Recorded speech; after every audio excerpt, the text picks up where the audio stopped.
Hello everyone. हमारे channel exam with Deepika पर आपका हार्दिक स्वागत है। उम्मीद है आप सब बहुत अच्छे होंगे और अपनी पढ़ाई बहुत अच्छे से कर रहे होंगे। तो चलिए शुरू करते हैं आज के करंट अफेयर्स की क्लास। हमारा पहला क्वेश्चन है, उर्दू लेखक सलाम बिन रजाक का निधन हो गया, इन्हें किस वर्ष साहित्य अकादमी अवार्ड से सम्मानित किया गया था? तो देखिए, इन्हें अवार्ड साहित्य अकादमी अवार्ड दिया गया था सन 2004 में। देखिए, ये एक उर्दू साहित्यकार थे। 83 वर्ष की आयु में इनका निधन हुआ है। ठीक है, पूरा नाम है इनका सलाम बिन रजाक। इनका जन्म हुआ है छत्तीसगढ़ के रायगढ़ में। अवार्ड 2004 में देखिए इन्हें साहित्य अकादमी पुरस्कार मिला है। किस लिए मिला है? इनका कहानी संग्रह है एक शिकास्ता बूतों के दरमियान, इसके लिए इन्हें साहित्य अकादमी अवार्ड मिला है। इनकी अन्य कृतियां कौन कौन सी हैं? नागी दूधा का सिपाही, मुअब्बिर और जिंदगी अफसाना नहीं, ये इनकी कृतियां हैं। अगला देख लेते हैं, विश्व थैलेसीमिया दिवस कब मनाया जाता है? देखिए, विश्व थैलेसीमिया दिवस हम मनाते हैं 8 मई को। अब देखिए, थैलेसीमिया होता क्या है? देखिए, एक्चुअल में ये क्या है? ये एक वंशानुगत बीमारी है। ठीक है, वंशानुगत बीमारी है। ये एक से फैमिली में जो ये जेनेटिक है, एक से दूसरे को ये ट्रांसफर होती रहती है। और ये बीमारी है क्या एक्चुअल में? देखिए, जो हमारी बॉडी में आरबीसी होते हैं, रेड ब्लड सेल्स होते हैं, ये और वो क्या करते हैं? ऑक्सीजन प्रवाह का काम यही करते हैं।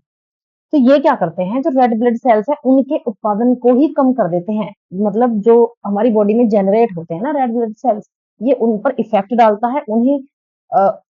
उन्हें और नहीं बनने देता। जब वो कम बनेंगे, हमारी बॉडी में ऑक्सीजन कम जाएगी, तो उससे हमें एनीमिया हो जाएगा और वो डिसीज बाद में बहुत बड़ा और गहरा रूप ले लेती है। ठीक है, तो ये थैलेसीमिया जो है ये बहुत खतरनाक बीमारी है।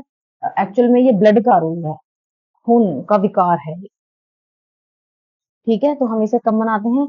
लोगों को जागरूक करने के लिए हम विश्व थैलेसीमिया दिवस मनाते हैं। हम 8 मई को ये दिवस मनाते हैं। ठीक है, देखिए इसकी थीम देख लेते हैं हम 2024 की। जीवन को सशक्त बनाना, प्रगति को गले लगाना। ठीक है, सभी के लिए न्याय संगत और सुलभ थैलेसीमिया उपचार। देखिए, हम सभी को ये जानना आवश्यक है कि ऐसी बीमारियां, इनका इनका उपचार क्या है और ये क्या बीमारी इफेक्ट क्या डालती हैं। ठीक है, तो हमें ये छोटी छोटी चीजें जाननी बहुत जरूरी है। थैलेसीमिया का इतिहास हम जान लेते हैं। देखिए, इसकी जो शुरुआत है वो 1994 में हुई थी। थैलेसीमिया इंटरनेशनल फेडरेशन के द्वारा की गई थी। इसका उद्देश्य है लोगों को थैलेसीमिया रोग के प्रति जागरूक करना। और मई में हमने और क्या दिवस मनाया? ये मनाया हमने अंतर्राष्ट्रीय तेंदुआ दिवस, और 1 मई को हमने मनाया इंटरनेशनल लेबर डे, अंतर्राष्ट्रीय मजदूर दिवस। चलिए अगला प्रश्न देखते हैं।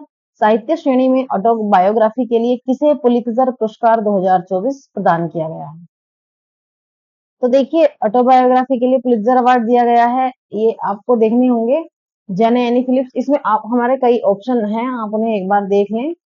तो देखिए, सबसे पहले तो आपको ये जानना जरूरी है कि आपसे एग्जाम में कई बार क्वेश्चन पूछा जाता है कि जो पुलित्जर अवार्ड है वो किस लिए दिया जाता है। तो देखिए, पुलित्जर अवार्ड के बारे में हम जान लेते हैं। तो अमेरिका की जो कोलंबिया यूनिवर्सिटी है उसके द्वारा ये अवार्ड दिए जाते हैं। और जो पुलित्जर अवार्ड है वो किस लिए दिए जाते हैं, ये इंपॉर्टेंट क्वेश्चन है। ये एग्जाम में आपसे कई बार पूछा जा चुका है कि पुलित्जर अवार्ड किस लिए दिए जाते हैं। तो देखिए, साहित्य, पत्रकारिता, पत्रिका और संगीत के क्षेत्र में योगदान के लिए पुलित्जर अवार्ड दिया जाता है। ठीक है, अब देखिए पुलित्जर अवार्ड 2024 के विजेता हम देख लेते हैं। तो देखिए कैटेगरी देखते हैं। तो बुक्स जो है ड्रामा, उसमें किसे मिला है? ये मिला है नाइट वॉच के लिए जेनी एनी फिलिप्स को। मेमोयर और ऑटोबायोग्राफी के लिए मिला है लिलियानाज इनविंसिबल। ठीक है, आगे देखते हैं। Summer a sister search for justice के लिए मिला है बाय क्रिस्टीना रिवेरा गार्स। जर्नलिज्म के लिए देख लेते हैं। नेशनल रिपोर्टिंग के लिए किसे मिला है? Staff of Reuters and staff of Washington Post. International reporting के लिए किसे मिला है? Staff of the New York Times. अब देखिए, भारत ने जो ये अवार्ड जीता था, पुलित्जर अवार्ड 1937 में जीता था। भारत को ये अवार्ड 1937 में मिला था पहली बार। किसे मिला था? ये मिला था गोविंद बिहारी लाल को। ठीक है, ये आपसे पूछा जा सकता है, इसे याद रखिए कि भारत में जो प्रतिष्ठित पुलित्जर पुरस्कार है उसको पाने वाले प्रथम भारतीय कौन थे? ये थे गोविंद बिहारी लाल। और कब इन्होंने जीता था ये अवार्ड? कब मिला था? 1937 पुलित्जर अवार्ड को जान लेते हैं। देखिए हम इसे पढ़ चुके हैं। साहित्य पत्रकारिता के क्षेत्र में ये दिया जाता है और ये क्वेश्चन एग्जाम में बहुत बार पूछा जाता है। ठीक है, इसकी शुरुआत कब हुई? 1937 में। प्रदानकर्ता कोलंबिया विश्वविद्यालय अमेरिका है। चलिए अगला प्रश्न देख लेते हैं। डब्ल्यूटीओ के जो ट्रिप्स एग्रीमेंट है उसकी 30वीं वर्षगांठ मनाई गई। इसका पूर्ण रूप क्या है? तो देखिए इसका पूर्ण रूप है trade related aspects of intellectual property rights. ये इसकी फुल फॉर्म है। तो देखिए हम जान लेते हैं इसको। हिंदी में हम कहेंगे बौद्धिक संपदा अधिकार के व्यापार संबंधित पहलू। तो इसके समझौते पर जो मनाई गई थी वो 30वीं वर्षगांठ मनाई गई। ट्रिप्स की फुल फॉर्म देख लीजिए, trade related aspects of intellectual property rights. देखिए ट्रिप्स समझौता जो है वो क्या है? ये एक जनरल एग्रीमेंट है टैरिफ्स एंड ट्रेड्स पर। ये उरुग्वे दौर की जो वार्ता है उसके साथ ये विकसित हुआ था। आपको पता है डब्ल्यूटीओ यानी वर्ल्ड ट्रेड ऑर्गेनाइजेशन की जो स्थापना है वो मराकेश समझौते के तहत हुई थी। काफी बार पूछा जाने वाला प्रश्न है कि डब्ल्यूटीओ की स्थापना किस समझौते के तहत हुई थी? तो ये हुई थी मराकेश समझौते के तहत। ठीक है, और इसी समझौते में क्या हुआ था? ट्रिप्स के मुख्य अनुबंधों में शामिल किया गया था। ट्रिप्स समझौता अब जान लेते हैं। ये लागू कब से हुआ? 1995 से। है क्या? एक्चुअल में ये एक अंतरराष्ट्रीय समझौता है जो बौद्धिक संपदा अधिकारों को सुरक्षा प्रदान करता है। इसका उद्देश्य क्या है? बौद्धिक संपदा मालिकों के अधिकारों को बनाए रखना। चलिए अगला प्रश्न जान लेते हैं। हाल ही में किस राज्य ने वेस्ट नाइल फीवर के केसेस के बाद अलर्ट जारी किया है? तो देखिए ये है केरला। केरला के 3 से 4 डिस्ट्रिक्ट में केसेस आए हैं ये वेस्ट नाइल फीवर के, जिसके बाद यहाँ अलर्ट जारी किया गया है। एक्चुअल में अब देख लेते हैं वेस्ट नाइल फीवर क्या है। देखिए मच्छर से होने वाला रोग। मुख्य प्रजाति है क्यूलेक्स पिपियंस। सबसे पहली बार ये कहाँ आया था? 1937 में युगांडा में ये आया था। युगांडा के वेस्ट नाइल में इसकी पहचान की गई थी और इसी के नाम पर इसका नाम वेस्ट नाइल फीवर रखा गया है। ठीक है, वेस्ट नाइल, युगांडा के वेस्ट नाइल में इसकी पहचान की गई थी। युगांडा के वेस्ट नाइल के नाम पर ही इसका नाम वेस्ट नाइल फीवर हो गया है। ठीक है, तो केरला की बात हो रही है। तो ये यहाँ के सीएम है पिनरई विजयन, यहाँ के गवर्नर है आरिफ मोहम्मद खान। अगला प्रश्न देखते हैं।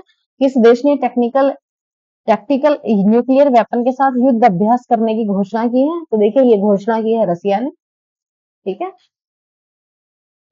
तो देखिए टैक्टिकल वेपन के बारे में एक बार जानते हैं। दरअसल देखिए रूस के जो रक्षा मंत्रालय है उसने टैक्टिकल न्यूक्लियर वेपन के साथ सैन्य अभ्यास करने का ऐलान किया है। ठीक है, तो टैक्टिकल जो न्यूक्लियर वेपन है ये होते क्या है?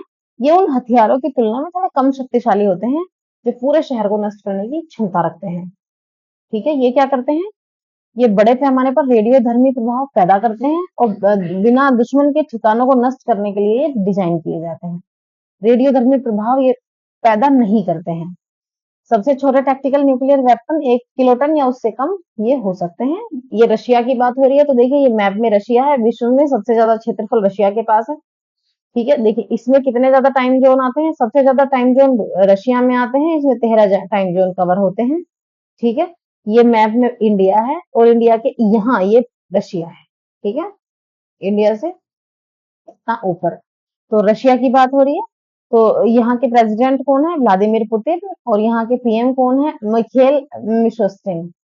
ठीक है, आपको पता है रूस और यूक्रेन का विवाद चला हुआ है, इनका युद्ध चला हुआ है। तो यूक्रेन के प्रेसिडेंट कौन है? Vladimir Zelensky. और पीएम कौन है यहाँ के? ये हैं डेनिस शमैर। चलिए अगला प्रश्न देखते हैं। एशियाई अंडर 22 और युवा मुक्केबाजी चैंपियनशिप 2024 में भारत ने कुल कितने पदक जीते हैं? तो देखिए जो एशियाई अंडर 22 युवा मुक्केबाजी चैंपियनशिप है इसमें भारत ने जीते हैं 43 यानी 43 पदक। ठीक है, तो ये कहाँ हुई थी?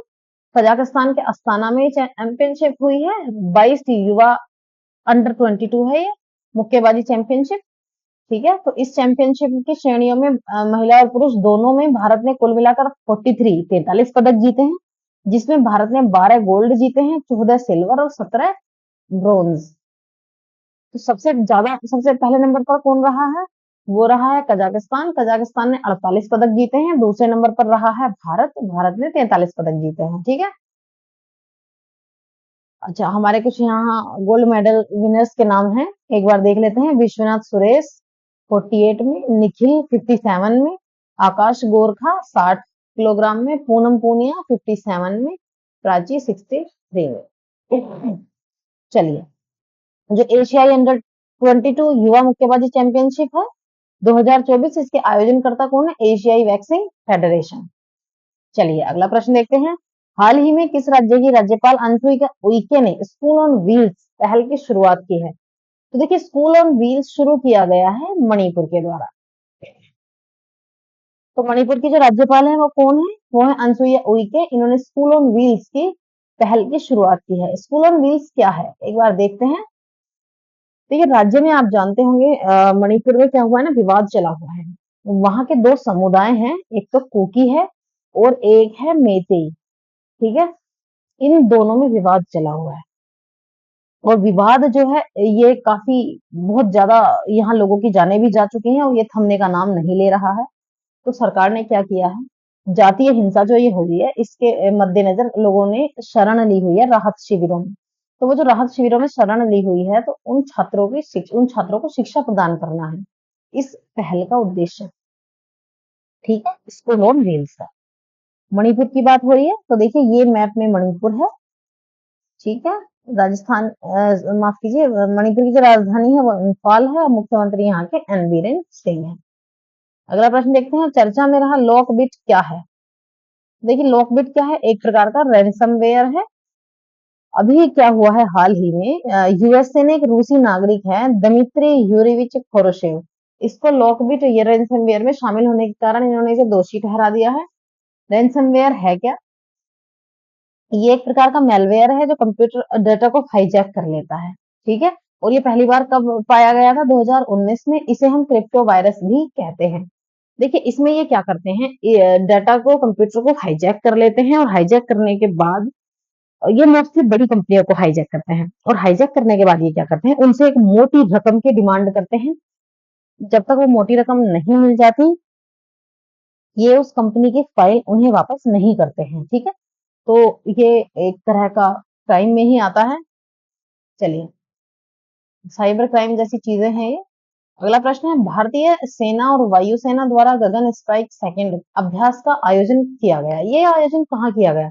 तो देखिए, ये जो आयोजन है ये किया गया है पंजाब। ठीक है, पंजाब में ये किया गया है। इस अभ्यास में क्या क्या था? अपाचे और एएलएच डब्ल्यूएसआई हेलीकॉप्टर ने हिस्सा लिया है। इसका उद्देश्य क्या है? थल सेना और आसमान में वायुसेना के बीच तालमेल स्थापित करना इसका उद्देश्य है। ठीक है, तो चलिए गाइस, उसके लिए इतना ही। अपनी पढ़ाई बहुत अच्छे से करते रहिएगा। हम अपनी वीडियोस और बाकी जितना मैक्सिमम आपके लिए होगा वो हम आपके लिए करेंगे। ठीक है, तो देखिए आप हमारे चैनल को सब्सक्राइब करना ना भी भूलें, वीडियो को लाइक एंड शेयर जरूर करें ताकि हम आपके लिए और भी बेहतर कर सकें। ठीक है, तो ठीक है, मिलते हैं नेक्स्ट क्लास में। Thanks for watching.